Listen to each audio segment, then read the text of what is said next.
এই পৃথিবীর সর্বপ্রথম পুরুষ লিঙ্গের আগার চামড়া কেটে বাদ দিয়েছিল কে? ইতিহাসটি জেনে নিন। এই পৃথিবীতে সর্বপ্রথম পুরুষ লিঙ্গের আগার চামড়া কেটে বাদ দিয়েছিলেন যিনি 82 বছর বয়সে জঙ্গলে কুড়ুল দিয়ে নিজে নিজে সৃষ্টিকর্তার অনুমতিতে নাম হলো হযরতে ইব্রাহিম খলিলুল্লাহ। জোরে বলুন সুবহানাল্লাহ। এবারে আসছি মেডিকেল সায়েন্স কি বলছে দেখি। মেডিকেল সায়েন্স বলছে কোন পুরুষ যদি তার পুরুষ লিঙ্গের আগার চামড়া কেটে বাদ দেয়, ওই পুরুষটা যতদিন বেঁচে থাকবে, সে হিন্দু হোক আর মুসলিম হোক, ওই পুরুষটা যতদিন বেঁচে থাকবে 3টে রোগ থেকে বেঁচে থাকতে পারবে কমসে কম। 1 নাম্বার সিফিলিস বলে একটা রোগ আছে, ওই রোগ থেকে বেঁচে থাকতে পারবে। 2 নাম্বার গনোরিয়া বলে একটা রোগ আছে, ওই রোগ থেকে বেঁচে থাকতে পারবে। 3 নাম্বার লজ্জাস্থানের ক্যান্সার থেকে ছেলেটি বেঁচে থাকতে পারবে।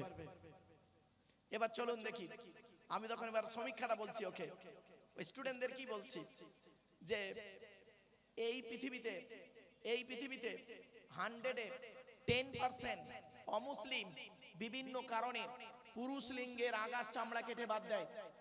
140% ইহুদি বিভিন্ন কারণে পুরুষ লিঙ্গের আগার চামড়া কেটে বাদ দেয়। 150% খ্রিস্টান বিভিন্ন কারণে পুরুষ লিঙ্গের আগার চামড়া কেটে বাদ দেয়। 99.9% 100% বলবেন না, কারণ আমি আমার বাস্তব অভিজ্ঞতাতে বলছি। ভারতবর্ষ, বাংলাদেশ আর নেপাল, এই 3টে দেশে বক্তব্য রাখতে গিয়ে বাস্তব অভিজ্ঞতাকে সামনে রেখে বলছি। 199.9% মুসলিম বিভিন্ন কারণে পুরুষ লিঙ্গের আগার চামড়া কেটে বাদ দেয়। তাহলে মুসলিম আর অমুসলিমের পার্থক্যটা কি? এবার আপনারা এই উত্তরটা বের করুন খুঁজে, অবাক হয়ে যাবে। কিছুক্ষণ পর আমি বললাম, সংক্ষেপে শুনে নিন। মুসলিম আর অমুসলিমের পার্থক্য হলো অ্যাপোস্ট্রফিস এস। কি বললাম? অ্যাপোস্ট্রফিস এস। কি অ্যাপোস্ট্রফিস এস? মুসলিমটার বিশ্বাস আর অমুসলিমটার বিশ্বাস। অমুসলিমটার বিশ্বাস হলো everything is god, everything is god. প্রত্যেক বস্তু হলো খোদা। তার মতে চন্দ্র, সূর্য, নক্ষত্র, গঙ্গা, বড় বৃক্ষ, কোন প্রাণী, কোন ব্যক্তি, কোন বস্তু সৃষ্টিকর্তা। সেই হিসেবে তারা পূজা অর্চনা, আরাধনা, উপাসনা করে। মুসলিম ছেলেদের বিশ্বাস কি? Everything is gods, everything is gods. প্রত্যেক বস্তু হলো খোদার। চন্দ্র খোদার, সূর্য খোদার, গঙ্গা খোদার, তুমি খোদার, আমি খোদার। কুল হুয়াল্লাহু আহাদ। জোরে বলুন। এছাড়া আর কোনো পার্থক্য আপনি বাহ্যিক পাবেন না। নামাজ পড়া, অনেক অমুসলিম ভাই আছে, তারা নামাজের টেকনিক ট্রেনিং দেয়। কোরআন শরীফ পড়া, আমার স্কুলে, আমার উচ্চ মাধ্যমিক স্কুল, তো আমার উচ্চ মাধ্যমিক স্কুলে 2টো বোন পড়তো, হিন্দুদের মেয়ে, সুলেখা মণ্ডল আর শিখা মণ্ডল। সুলেখা মণ্ডল, শিখা মণ্ডল, 2 বোন। অ্যারাবিকে তাদের নাম্বার হলো 95 এর উপরে। অ্যারাবিক সাবজেক্টে তাদের নাম্বার হলো 95 এর উপরে আমার কাছে। ভাবতে পেরেছেন? চলো, জ্ঞানী গুণী বুদ্ধিজীবী মানুষ আর একটু বলেনি, হে হিন্দু, তুমি মন্দিরে গিয়ে যাকে ঈশ্বর বা ভগবান বলে ডাকো, তাকে জীবনে কোনোদিন মন্দিরে পাবে না। হে খ্রিস্টান, তুমি গির্জায় গিয়ে যাকে গড বলে ডাকো, তাকে জীবনে গির্জায় পাবে না। হে মুসলিম, মাথায় টুপি দিয়ে যাকে তুমি মসজিদে গিয়ে আল্লাহ আল্লাহ বলে ডাকো, ও আল্লাহকে মসজিদে পাবে তো? চলুন, আমরা 3 ধর্মের মানুষ সৃষ্টিকর্তাকে খুঁজতে বেরোই। সৃষ্টিকর্তা নিজেই বলছেন, আমাকে খুঁজতে যেতে হবে না, আমাকে কোনো জায়গায় তোদের খুঁজতে যেতে হবে না। আমি কোথায় আছি জানিস? শেষ কিতাব কোরআনে আমি বলে দিয়েছি, এই কোরআনই আছে সৃষ্টিকর্তা কোথায় আছে। আগে একটি কথা বলে নিচ্ছি আপনাদেরকে, আমি এই সৃষ্টিকর্তা বলছি বলে যেন আমার খারাপ সেন্স নেবেন না মুসলিমরা, কারণ আমার বক্তব্য হলো হিন্দু মুসলিম মিক্স। কখনো আমি বক্তব্য, কোরআন মানুষকে দেয় আলো। একটু জোরে বলা যাবে সুবহানাল্লাহ। কোরআন কোনোদিন টেররিস্ট বা সন্ত্রাসবাদের শিক্ষা কোরআন কোনোদিন দেয় না। কোরআন কিসের শিক্ষা দেয় তার উপরে আলোচনা করব ইনশাআল্লাহ। 2 নাম্বার, প্রত্যেক জিনিসের একটা ভদ্রতা আছে, শিষ্টাচার আছে, আদব আছে। এই মাজলিসের একটা আদব আছে। কোরআন জানিয়ে দিচ্ছে 28 নম্বর পারার 2 নম্বর পৃষ্ঠা 13 নম্বর লাইন, সূরার নাম সূরা মুজাদালা, আয়াত নম্বর 11, আল কোরআন।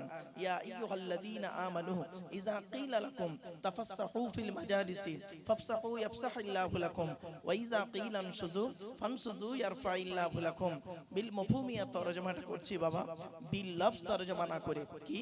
হে ঈমানদার বান্দাগণ, হে বিশ্বাসীগণ, মজলিসের ভিতরে যখন ফাঁকা জায়গায় তোমাকে পূরণ করতে বলা হবে, তখন তুমি সামনের ফাঁকা জায়গাটা পূরণ করে দেবে। আচ্ছা, ফাঁকা জায়গায় ফাঁকা রাখলে প্রবলেমটা কি? শয়তান ওখানে বসবে, কানে কানে কুমন্ত্রণা দেবে। শয়তান কি চায় ওটা কোরআন জানিয়ে দিচ্ছে। রেফারেন্স টু দি হলি কোরআন, পবিত্র কোরআনের 7 নম্বর পারার 2 নম্বর পৃষ্ঠা 3 নম্বর লাইন, সূরার নাম সূরা মাইদা, আয়াত নম্বর 91, আল কোরআন। ইন্নামা ইউরিদুশ শাইতানু আন ইউকিয়া বাইনাকুমুল আদাওয়াতা ওয়াল বাগদা ফিল খামরি ওয়াল মাইসিরি ওয়া ইয়াসুদ্দাকুম আন যিকরিল্লাহ ওয়া আনিস সালাত। সৃষ্টিকর্তা বলছেন শয়তান কি চায় জানো? মদ আর জুয়ার মাধ্যমে শয়তান তোমাদের মাঝে খালি মারামারি লাগিয়ে দিতে চায়। আর কি চায়? ওয়া ইয়াসুদ্দাকুম আন যিকরিল্লাহ, আল্লাহর আরাধনা উপাসনা থেকে শয়তান তোমাকে বাধা সৃষ্টি করতে চায়। আর কি চায়? ওয়া আনিস সালাত, নামাজ থেকে শয়তান তোমাকে বাধা সৃষ্টি করতে চায়। তাই কোরআনের উদ্ধৃতি দিয়ে আলোচনার প্রারম্ভে আপনাদেরকে আমি আহ্বান করছি। পবিত্র কোরআন 2 নম্বর পারার 11 নম্বর পৃষ্ঠার 9 নম্বর লাইন, সূরার নাম সূরা বাকারা, আয়াত নম্বর 208, আল কোরআন। ইয়া আইয়ুহাল্লাযীনা আমানু উদখুলু ফিস সিলমি কাফা, হে ঈমানদার বান্দাগণ, পরিপূর্ণভাবে ইসলামের মধ্যে প্রবেশ করো। ওয়ালা তাত্তাবিউ খুতুওয়াতিশ শয়তান, শয়তানের পথকে অনুসরণ করিও না। ইন্নাহু লাকুম আদুউম মুবিন, শয়তান হলো তোমাদের প্রকাশ্য দুশমন। So I request for you, so no mind excuse me, আলোচনার প্রারম্ভে আপনাদেরকে আমি একটু আহ্বান করলাম। এবারে আসছি আলোচনার বিষয়বস্তু সম্পর্কে। কিসের উপরে আলোচনা রাখবো আজকে? আলোচনার শুরুতেই আমি আমার আলোচনার শুরুতেই দুটি কথা বলে নেব। এক নাম্বার, মনে রাখবেন, স্টেজে এসে মাইকের সামনে কিছু বলার নাম বক্তা নয়। মাইকের সামনে এসে কিছু বলে দেওয়ার নাম বক্তা নয়। মনে রাখবেন, 3টে জিনিস কোনোদিন ব্যাকে আসে না। কয়টা বাবা? জোরে বলুন, আমার সঙ্গে একটু কথা বলুন। হ্যাঁ, 3টে জিনিস কোনোদিন ব্যাকে আসে না। এক নাম্বার, ধনুক থেকে তীরটা বের হয়ে গেলে ওই তীরটা আর কোনোদিন ব্যাকে আসে না।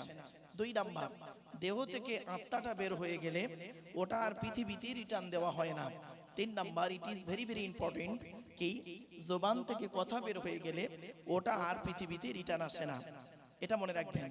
এজন্য 1 ঘন্টা লেকচার দিতে গেলে, 1 ঘন্টা ওয়াজ করতে গেলে বা 1 ঘন্টা লেকচার দিতে গেলে কমসে কম 3 ঘন্টা স্টাডি করতে হবে। সুধী শ্রোতা মণ্ডলী, একটু ধৈর্যের পরিচয় দিন। দ্বিতীয় নাম্বার কথাটি হলো, আপনারা আমাকে ডেকেছেন কেন? কারণ হলো 3টি। 1 নাম্বার, অজানাকে জানা। কি বললাম বাবা? অজানাকে জানা। কি অজানা জানা? একটু ধৈর্যের পরিচয় দিন, আপনারাই প্রমাণ পাবেন অজানা কি জানা কেমন হলো। 2 নাম্বার হলো ভুল সংশোধন করা। কি ভুল সংশোধন করা? একটু ধৈর্যের পরিচয় দিন, দেখতে পাবেন কিছু ভুল সংশোধন তো হবেই হবে ইনশাআল্লাহ। 3 নাম্বার, কিছু পরামর্শ নিয়ে নেওয়া। কি পরামর্শ আপনাদেরকে দেব? আমি নিজস্ব কোনো পরামর্শ দেব না, সৃষ্টিকর্তার বাণী কোরআন এবং তার প্রিয় নবী মুহাম্মদ সাল্লাল্লাহু আলাইহি ওয়াসাল্লামের হাদিস থেকে কিছু পরামর্শ আপনাদেরকে দেব। সেই পরামর্শ মোতাবেক যদি আপনি পৃথিবীতে চলেন, জীবন যাপন করেন, আশা করা যায় শান্তিতে থাকতে পারবেন আর পরকালে জান্নাত পেতে পারেন। তো এই 3টে বিষয়ের উপরে আমার টুকটুক করে আলোচনা। লাস্ট কথা, আমার এই কথাটি যদি আপনারা বুঝতে পারেন, আপনারা হিন্দু মুসলিম সকল ধর্মের মানুষকে আমি আহ্বান করছি, আমার এই কথাটি যদি বুঝতে পারেন তাহলে আমার বক্তব্য আপনারা বুঝতে পারবেন। কথাটি কি একটু ফলো করুন। কথা যখন ভেতরে থাকে, কথা তখন আমার গোলাম, আর কথা যখন বের হয়ে যায় আমি তখন কথার গোলাম। আবার বলছি বুঝে নিন। কথা যখন ভেতরে থাকে, কথা তখন আমার গোলাম, আর কথা যখন বের হয়ে যায় আমি তখন কথার গোলাম। এটা মাথায় রাখবেন। কি আচ্ছা আচ্ছা আচ্ছা আচ্ছা।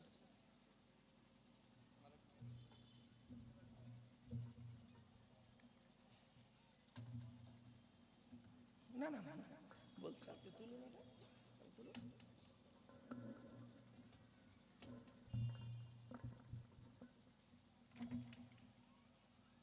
ব্যাস।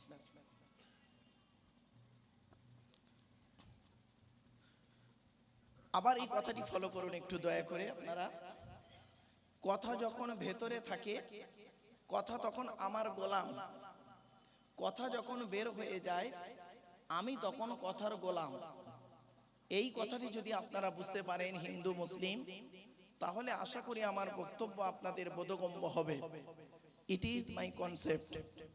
আসুন এবারে আসছি আলোচনার বিষয়বস্তু সম্পর্কে। আজকে আমার বক্তব্য থাকবে কিসের উপরে? আজকে আমি আপনাদের কাছে বক্তব্য রাখবো মাত্র 5টি বিষয়ের উপরে। কয়টি বাবা? 5টি বিষয়ের উপরে আমার বক্তব্য। কি চলে যাচ্ছে নাকি? কিচ্ছু লাগবে না, বসে কিছুই লাগবে না। আমি একদম সিম্পল মানুষ, কিছুই আমার জন্য কিছু করা লাগবে না বাপ, চিন্তা নেই। একটা কথা বলে নি, আচ্ছা ভাই আপনারা সব মিডিয়া না? মিডিয়া তো আমি সব ইউটিউব ওয়ালা নাকি? আচ্ছা বাবা, ইউটিউব ওয়ালাদের উদ্দেশ্যে প্রথম বলে নি, আমি তোমাদের ভালোবাসি। তোমরা আমার ভিডিও করো, আমি তোমাদের অনুমতিও দিয়েছি যে ঠিক আছে তোমরা করো। কিন্তু বাবা তোমাদের কাছে আমার একটা দুঃখের বিষয়, সেটা হলো কি, তোমরা বাজে ছবি দেবে না আর বাজে হেডিং দেবে না। যদি এই দুটো শর্ত মানতে পারো তাহলে আমার ভিডিও করতে পারো। বাজে ছবি দেবে না, বাজে হেডিং দেবে না, তাতে করে মানুষের একটা বাজে ধারণা তৈরি হয়ে যায়। এটা যদি করতে পারো, এই দুটো আইন নিয়ম যদি মানতে পারো, তাহলে বাবা তোমরা আমার ভিডিও করো। আর যদি এই দুটো মানতে না পারো, তাহলে দয়া করে আমার ভিডিও না করাটাই অতি উত্তম। দুটো কথা, বাজে ছবি দেবে না আর বাজে হেডিং দেবে না। এ অনুরোধ করছি মিডিয়াওয়ালাদেরকে। সমস্যা হয়তো বাবা, সেজন্য আমি বলে দিলাম। চলো, আজকে আমার বক্তব্যের বিষয়বস্তু কি? 5টা জিনিসের উপরে বক্তব্য রাখবো। 5টা জিনিস কি কি? 1 নাম্বার, যার দেওয়া পৃথিবীতে বাস করি, যার দেওয়া সূর্যের কিরণ গায়ে লাগাই, যার দেওয়া চাঁদের প্রতিফলিত রশ্মি রাতে ব্যবহার করি, যার দেওয়া আকাশের পানি পান করি, যার দেওয়া জমিনে ঘর বেঁধে থাকি, চাষ করে খাই, যার দেওয়া অক্সিজেন ফিরি ফিরি নেই, কার্বন ডাই অক্সাইড ছেড়ে দিই, এ সমস্ত অবদান কার? জোরে বলুন। তাই জীবনের সব ক্ষেত্রে জন্ম থেকে মৃত্যু পর্যন্ত মাথা নত করব, সাজদা দেব, ভিক্ষা চাইব একমাত্র শুধুমাত্র কার কাছে? That's enough. এইটুকুই যদি বুঝতে পারেন তাহলে আমার বক্তব্য আপনারা অনেকটাই বুঝে ফেলবেন। তাই জীবনের সব ক্ষেত্রে আপনার চিন্তা ভাবনা থাকবে সৃষ্টিকর্তা, আমার সৃষ্টিকর্তার কাছে আমরা মাথা নত করব। সেই আল্লাহর পরিচয় কটা? সেই আল্লাহর পরিচয় হলো মোট 4টি। কয়টি বাবা? 4টি পরিচয় এই কোরআনে আছে। আল্লাহর পরিচয় হলো 4টি। আল্লাহর পরে স্থান হলো নবীদের, নট অনলি নবীর। নবীর হলো এক বচন, নবীদের হলো বহু বচন। নবীদের পরিচয় হলো, নবী কাকে বলে আগে জেনে নেওয়া যাক। নবী শব্দের অর্থ হলো সাংবাদিক, আর নাবা শব্দের অর্থ হলো সংবাদ। ইংরেজিতে বলে নিউজ। নিউজ শব্দটা 4টে অক্ষর দিয়ে তৈরি, NEWS। এন থেকে নর্থ উত্তর, ই থেকে ইস্ট পূর্ব, ডব্লিউ থেকে ওয়েস্ট পশ্চিম, এস থেকে সাউথ দক্ষিণ, পূর্ব পশ্চিম উত্তর দক্ষিণ। চারিদিকের খবর যিনি সঠিক এবং সত্য বলেন, তিনি হলেন পারফেক্ট সাংবাদিক। আর এখনকার সাংবাদিকরা বের হয়েছে দেখবেন, ওরা দেখে একরকম, বলে একরকম, লেকে আর এক রকম, ফাটাফাটি মারামারি তৈরি হয়। সুতরাং এরা হলো মানুষের তৈরি সাংবাদিক, আর নবীরা হলেন আল্লাহর তৈরি সাংবাদিক। আল্লাহর তৈরি সাংবাদিক আর মানুষের তৈরি সাংবাদিক বিটুইন ফার ডিফারেন্স, অনেক পার্থক্য। নবীদের পরিচয় হলো মোট তিনটি। কয়টি? তিনটি। আল্লাহর পরিচয় কটি বললাম? চারটি, মনে রাখুন। আল্লাহর পরিচয় চারটি, নবীদের পরিচয় তিনটি। এবার আসছি আমাদের পরিচয়। আমাদের পরিচয় হলো এই টোটাল কোরআনে, এই টোটাল কোরআনে আমাদের পরিচয় হলো মাত্র দুটি। কটি? দুটি। এই দুটোই যদি আমরা করতে পারি তাহলে প্রবলেম সলভ। দুটি। কিন্তু সৃষ্টিকর্তা বলছে এই দুটোই তো তোরা ঠিক মতো পারিসনি, আর এই পৃথিবীতে মারামারি করছিস। তো আজকে আমার আলোচনার বিষয় বেরোলো তিনটি বেরোলো। এক নাম্বার আল্লাহর বায়োডাটা, আল্লাহর পরিচয়। দুই নাম্বার নবীদের পরিচয়। তিন নাম্বার আমাদের পরিচয়। চার নাম্বার আমার বক্তব্য থাকবে বাস্তব জীবন থেকে কিছু কথা আমি আপনাদের কাছে তুলে ধরবো। একদম বাস্তব জীবন থেকে কিছু কথা, পৃথিবী ধ্বংসের কিছু লক্ষণ আপনাদের কাছে আমি তুলে ধরবো। পাঁচ নাম্বার হলো সাম্প্রদায়িক সম্প্রীতির উপরে কিছু কথা আমি আপনাদেরকে বলবো। এই হলো পাঁচটি টপিক। সাম্প্রদায়িক সম্প্রীতির উপরে কিছু কথা বলবো। তো আজকে শুরু করছি সৃষ্টিকর্তার বায়োডাটা দিয়ে। তার আগে আমি আপনাদেরকে বলে নিচ্ছি, হিন্দু মুসলিম কাঁধে কাঁধ মিলিয়ে চলুন। হিন্দু মুসলিম কাঁধে কাঁধ মিলিয়ে চলুন। মনে রাখবেন, কিসের হিন্দু কিসের মুসলিম আপনারা পার্থক্য করেন?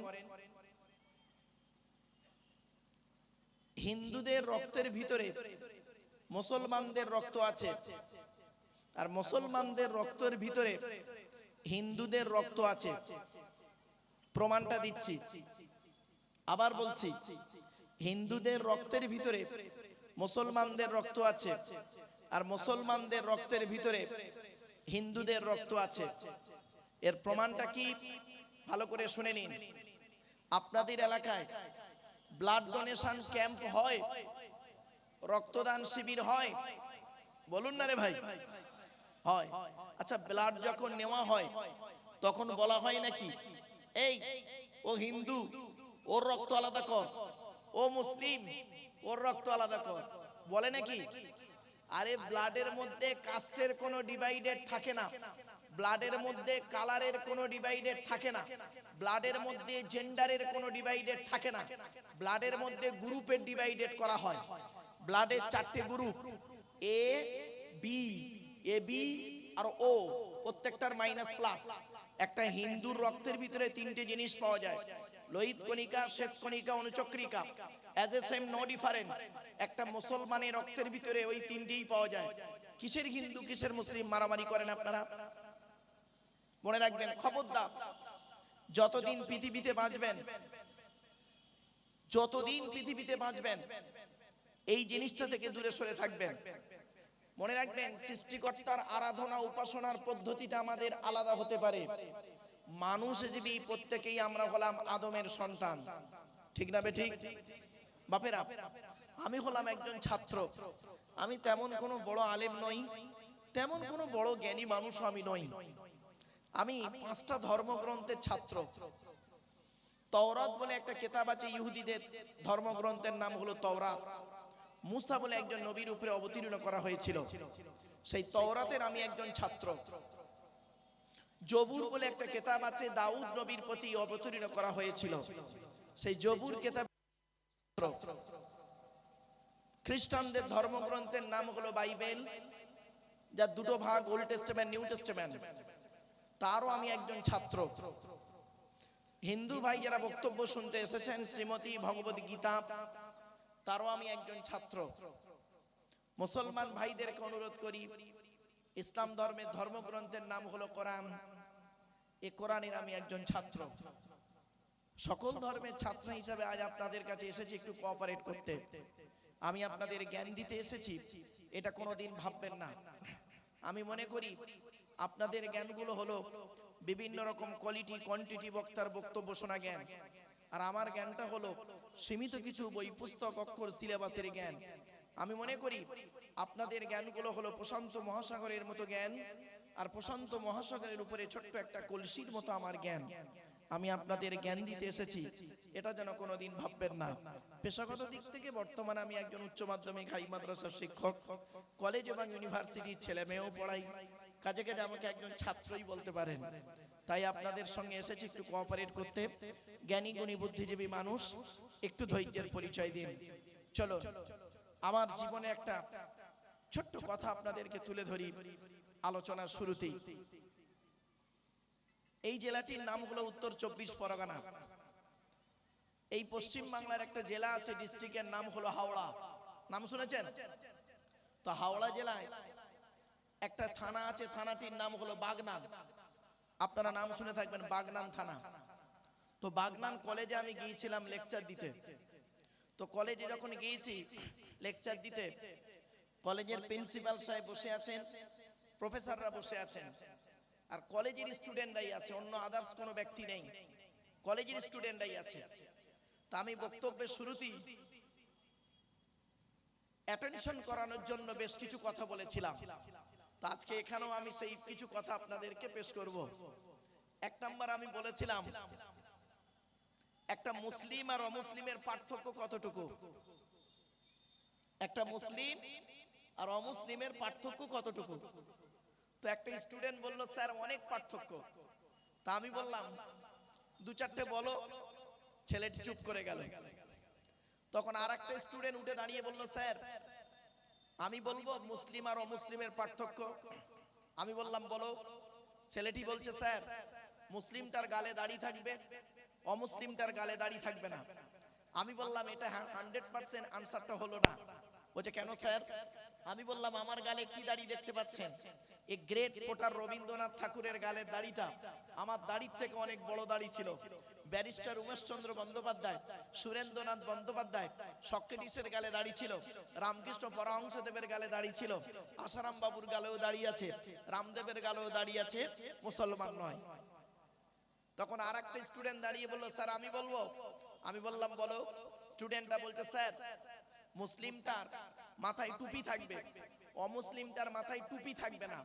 তো আমি বললাম এটাও 100% আনসারটি হলো না। বলছে কেন স্যার? আমি বললাম আমার মাথায় কি টুপি দেখতে পাচ্ছেন?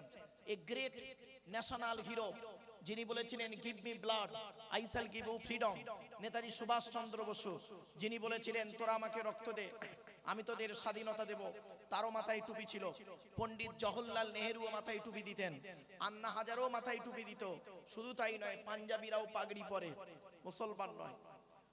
কিছুক্ষণ পরে একটা স্টুডেন্ট দাঁড়িয়ে বলল, স্যার আমি একটা গুড পয়েন্ট পেয়েছি। আমি বললাম কি পয়েন্ট? বলছে স্যার মুসলিমটার মুসলমানি হবে আর অমুসলিমটার মুসলমানি হবে না। আমি বললাম এটাও ঠিক হলো না। বলছে কেন স্যার? আমি বললাম শুনুন,